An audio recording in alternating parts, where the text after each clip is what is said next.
பேசுகிறார். பேரன்பு கொண்ட தாய்மார்களே, பெருமைக்குரிய தமிழ் பெருமக்களே, என் ரத்தத்தின் ரத்தமான உடன்பிறப்புகளே, மக்கள் தீர்ப்பே மகேசன் தீர்ப்பு என்றார் அமரர் அண்ணா அவர்கள். அதைத்தான் மக்களாட்சி தத்துவமாக அறிவித்தார்கள் அரசியல் அறிஞர்கள். மக்களுக்காக, மக்களால், மக்களை அமைத்துக் கொள்கிற ஆட்சி மக்களாட்சி. அந்த மக்களாட்சிக்கு அஸ்திவாரம் போன்றதுதான் மக்களின் வாக்குரிமை. அந்த வாக்குரிமையின் மீது எழுப்பப்படும் அற்புதமான மாளிகைதான் நல்ல அரசு. அந்த அரசு நடத்தும் ஆட்சிதான் மக்களாட்சி. அத்தகைய ஆட்சி நடத்தும் பொறுப்பில் அமர்கிறவரை வல்லவர்களாக இருந்தால் மட்டும் போதாது, நல்லவர்களாகவும் இருக்க வேண்டும். நாணயம் மிக்கவர்களாக இருந்தால் மட்டும் போதாது, நாணயம் மிக்கவர்களாக இருக்க வேண்டும். நெஞ்சிலம் கொண்டவர்களாக இருந்தால் மட்டும் போதாது, அன்புள்ளம் கொண்டவர்களாகவும் இருக்க வேண்டும். மக்கள் மீது அதிகாரம் செலுத்துபவர்களாக மட்டும் அமையக்கூடாது, ஆதரவு காட்டுபவர்களாகவும் விளங்க வேண்டும்.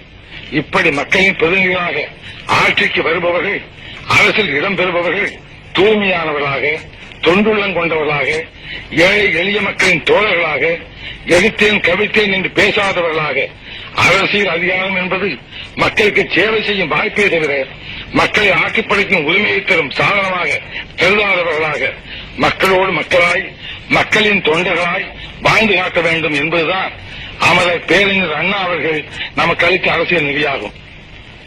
நல்லது செய்வார்கள் என்று நம்பி வாக்களிக்கின்ற மக்களுக்கு, குறிப்பாக ஏழை எளியவர்களுக்கு அரசு பொறுப்பில் அமர்ந்தவுடன் அதிகாரம் கண்ணை மறைக்க துரோக செயலில் ஈடுபடுபவர்களை ஒரு நாள் இல்லையானாலும் மற்றொரு நாள் மக்கள் சமுதாயம் தண்டிக்காமல் விடாது என்ற உண்மையை உணர்ந்தால்தான் அரசால வருபவர்கள் உண்மையான மக்களின் பிரதிநிதிகளாக நடந்து கொள்வார்கள். அரசியல் கட்சி நடத்துவது ஆட்சியை பிடிக்கத்தான், ஆட்சியை பிடிப்பது அதிகாரம் செலுத்தத்தான் என்ற அரசியல் சித்தாந்தங்களை வெறுத்து ஒதுக்கியவர் அவர் அண்ணா அவர்கள். அண்ணா அவர்கள் ஆட்சியில் அமர்ந்ததும் ஏழை மக்களுக்கு ₹1 ஒருபடி அரிசி போட வேண்டும் என்றார்கள்.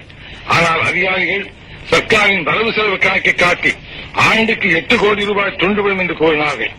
₹8 கோடி எப்படி தேடுவது என்று வழி கண்டுபிடிக்க வேண்டுமே தவிர ஏழைகளின் வயிற்றில் அளிக்காதீர்கள் என்று ஒருபடி அரிசி திட்டத்தை முதற்கட்டமாக நிறைவேற்றி வைக்க முனைந்தார்கள் அண்ணா அவர்கள். இதுபோன்ற திட்டங்களை நிறைவேற்ற ஆட்சியில் இருப்பவர்களுக்கு அறிவாற்றலோடு கஷ்டப்படுகிற மக்களிடத்திலே கைதை காட்ட உள்ளமும் வேண்டும். எப்படி அரசுக்கு பணம் திரட்டுவது என்று திட்டமிடுகிற பொழுது எப்படிப்பட்டவர்களும் என்று பணம் திரட்டுவது என்று திட்டமிடுவது முக்கியமாகும். திரட்டுகிற பணத்தை எந்தெந்த திட்டங்களுக்கு செலவு செய்வது என்று பட்டியல் போடும்போது எந்த பகுதி மக்களுக்காக திட்டம் போடுவது என்று சிந்திப்பதுதான் சமதர்ம பொருளாதார திட்டம் என்று ஒப்புக்கொள்ளப்பட்டிருக்கிறது. ஆனால் சில நேரங்களில் திட்டங்களை தீர்த்துகின்ற அரசினர், அந்த அரசை நடத்துவோர் தாங்கள் தீர்த்துகிற திட்டங்களால் மக்களுக்கு என்ன பலன் என்று பார்ப்பதை விட தங்களுக்கு எவ்வளவு லாபம் என்று பார்த்து மக்களுடைய வரிப்பணத்தில் தாங்கள் எடுத்துக்கொண்டு வருபவ மீதிதான் மக்களுக்கு என்று பங்கு போட்டுக் கொள்ளும் பாங்கு படைத்தவர்களாக மாறிவிட்டவர். இதய சுத்தியோடு பரிசு திட்டம் படைத்த அமரர் அண்ணா இருந்த அந்த இடத்தில் இப்படிப்பட்டவர்களும் அமர்கின்ற நிலை ஏற்பட்டுவிட்டது என்று எண்ணி கண்ணீர் வடித்தேன். அந்த கண்ணீரில் தோன்றியதுதான் அனைத்து இந்திய அண்ணா திராவிட முன்னேற்றக் கழகம். அமரர் அண்ணாவின் லட்சியங்களை நிறைவேற்றும் லட்சோபலட்சம் தூய தொண்டர்களின் பாசறையாக அண்ணாவை சக்தி திட்டத்தில் ஏற்றி அதன் மூலம் தூய்மையான ஆட்சியை, லஞ்சலாவண்யம் இல்லாத ஆட்சியை, ஏழை எளிய மக்களுக்கு தோழமையான ஆட்சியை, படித்தவர்கள் போற்றும் பண்புமிக்க ஆட்சியை, நாடு போற்றும் நல்லாட்சியை அமைத்து காட்டுவோம் என்று சபதம் எடுத்து அதற்காக தியாகங்களை ஏற்ற தியாக மரபர்களின் பாடி விழாக விளங்குவதுதான் அனைத்து இந்திய அண்ணா திராவிட முன்னேற்றக் கழகம். அனைத்து இந்திய அண்ணா திராவிட முன்னேற்றக் கழகம் அமைக்கும் அரசு சமுதாயத்திலே உயர்வு தாழ்வை ஒழிக்க பாடுபடும். ஜாதியினாலே மதத்தினாலே பேதங்கள் கற்பித்து மக்களிடையே பிளவை ஏற்படுத்துகின்ற மூட நம்பிக்கைகளை அழைக்க பாடுபடும். ஒன்றே குலம் ஒருவனே தேவன் என்ற சமய நெறியை கடைபிடிக்கும்.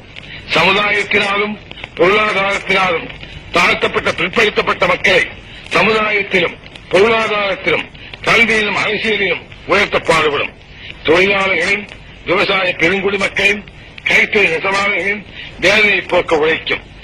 சக்திக்கேற்ற உழைப்பு, தேவைக்கேற்ற வசதி என்ற சமதம் பொருளாதார சித்தாந்தத்தை நோக்கி திட்டங்கள் தீட்டப்படும்.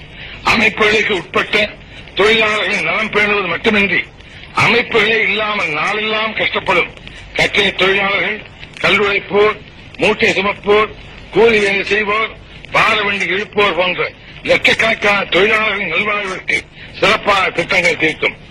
ஆண்டில் பாதி நாள் விவசாய தொழில் ஈடுபட்டு மீதி நாளில் கஷ்டப்படும் விவசாய தொழிலாளர்களுக்கு மாற்றுத் தொழில் ஏற்படுத்துவது குறித்து திட்டங்கள் தீர்த்து நிறைவேற்றும்.